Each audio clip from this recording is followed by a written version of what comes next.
myself up on one elbow. There's enough light in the bedroom to see them. My little sister Prim, curled up on her side, cocooned in my mother's body, their cheeks pressed together.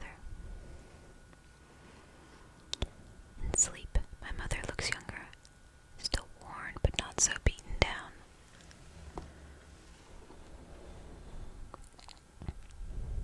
Prim's face is as fresh as a raindrop, as lovely as the primrose for which she was named.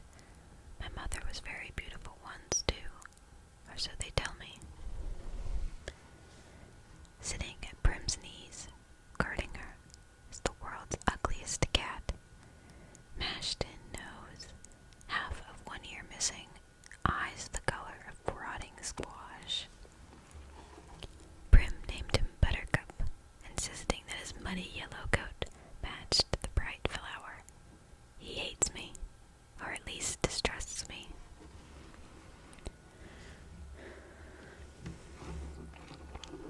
Even though it was years ago, I think he still remembers how I tried to drown him in a bucket when Prim brought him home. Scrawny kitten, belly swollen with worms, crawling with fleas. The last thing I needed was another mouth to feed, but Prim pricked so hard, cried even, I had to let him stay. It turned out okay. My mother got rid of the vermin.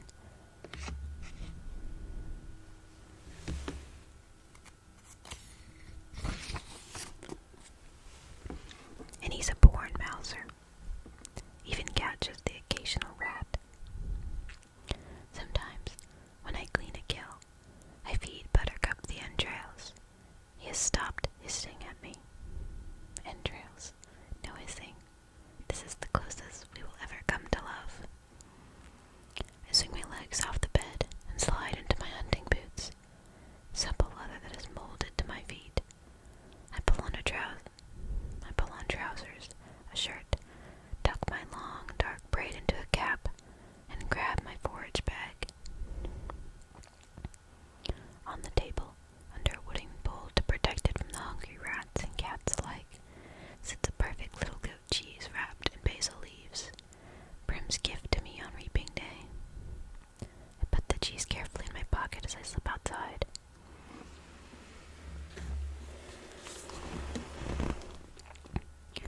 Our part of District 12, nicknamed the Seam, is usually crawling with coal miners heading out the morning shift at this hour.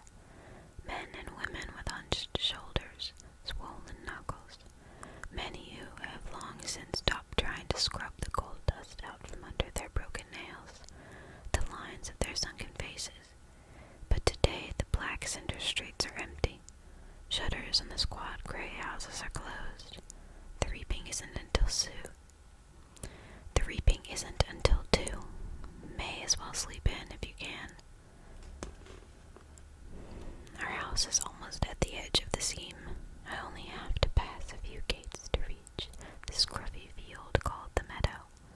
Separating the meadow from the woods, in fact closing all of District 12, is a high chain-link fence topped with barbed wire loops. In theory, it's supposed to be electrified 24 hours a day as a deterrent to the predators that live in the woods. Packs of wild dogs, lone cougars, bears that used to threaten our streets.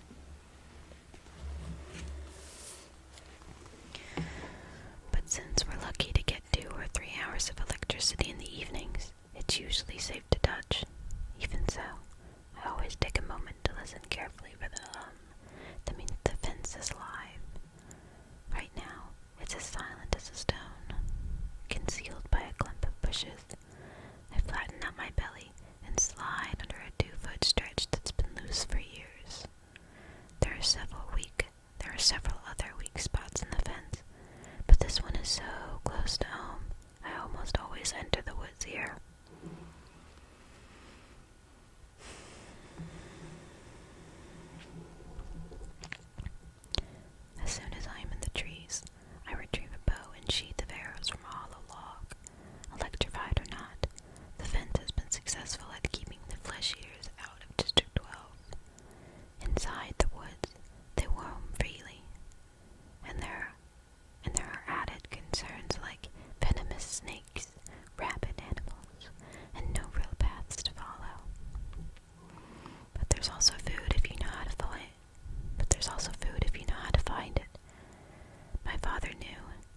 me some before he was blown to bits in a mine explosion.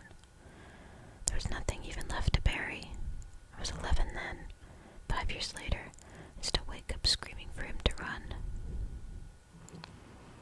Even though trespassing in the woods is illegal and poaching carries the severest of penalties, more people would take the risk if they had weapons, but most are not bold enough to venture out with just a knife.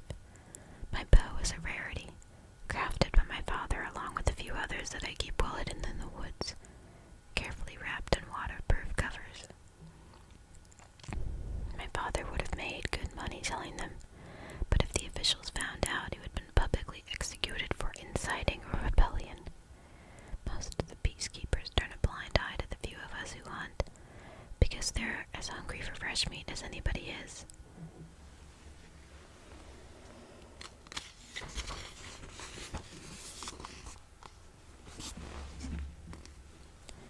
In fact, they're our best customers, but the idea that someone might be arming the seam would never have been allowed.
was supposed to mirror and slot into this corner of the campus architecture, but it still felt like the 70s sci-fi movie to her, like the students should all be wearing unitards or 2 short tunics, drinking something called the extract, eating food in pellets. Even the big metal sculpture that she now knew was by Alexander Calder reminded her of a giant lava lamp in negative. "It's Calder," she murmured under her breath. That was the way people here talked about art. Nothing was by anyone. The statue is Calder. The painting is Rothko. The house is Neutra. And Alex was late. She had begun the night with good intentions, determined to get ahead of her modern British novel essay and leave with plenty of time to make it to the prognostication. But she'd fallen asleep in one of the Sterling Library reading rooms.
was with the foreign accent most mysterious? No. No one knew that Bonnie Montgomery and the celebrated foreign sleuth were one and the same person. No one apart from Bonbon's loyal assistant and Bonnie's own loving grandfather, Grandpa Banks. This is why Bonnie never got to enjoy a vacation. She rarely had time to unpack her beach bucket before she found herself slapping on her alter ego's fabulous false mustache. "I've always wanted to visit Odd Island," said Grandpa Banks, as much to himself as to Bonnie. "The lighthouse, the beaches, and the pageant. It's supposed to be a right royal spectacle." Grandpa Banks' enthusiasm was starting to rub off on Bonnie. This little getaway had to go more smoothly than their recent stay at Pinshaw Waterslide Park. That vacation had been ruined when Montgomery Bonbon had been called upon to track down the infamous Pinshaw Booper. Tragically, Bonnie and Grandpa Banks were too late to stop the park's #1 log flume becoming a #2 log flume, and their last camping trip had been all but ruined when the great detective found himself on the trail of the green phantom of Crumberly End, the creature which had so terrorized campers.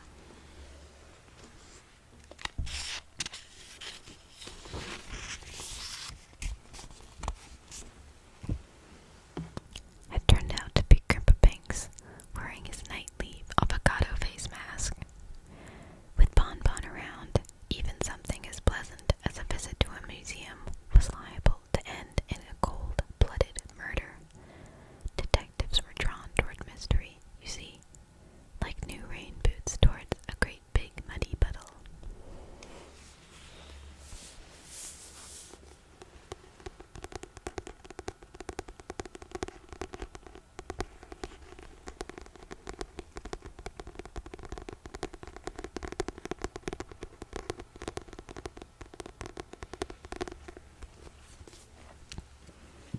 A new book just came out, and I read it the day it came out, and it is just as good as the other three, so as long as they come out, I'm gonna keep reading them. And lastly, we have The Luminaries by Susan Dennard. I love this book. It's exactly the kind of thing I needed at the right time, and it's part of a trilogy, and I read all three. They all came out on Halloween, which I think is so cool, and I read them within a week of them coming out, because I was either reading something, or I read it the day I got it, and finished it a couple days later. They're really short. They're really, really, really, really, really fast-paced. All three books happen within the span of a month, and they all end on cliffhangers, so I would recommend reading them now because they're all out. I didn't know that.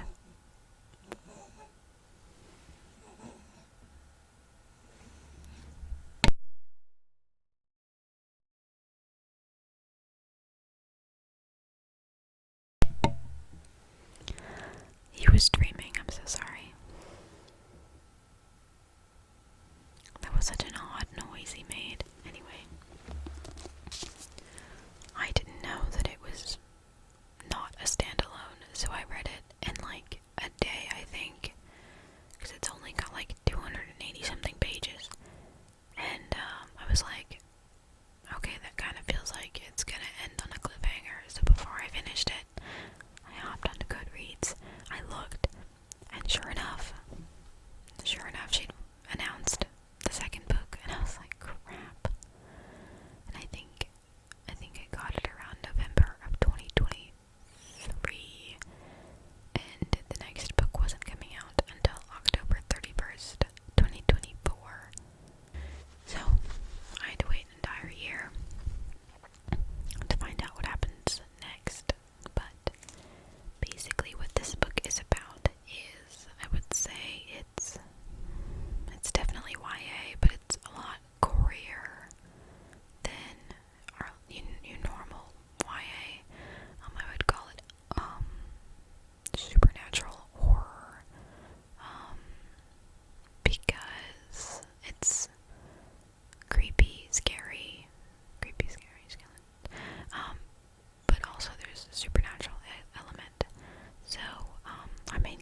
outside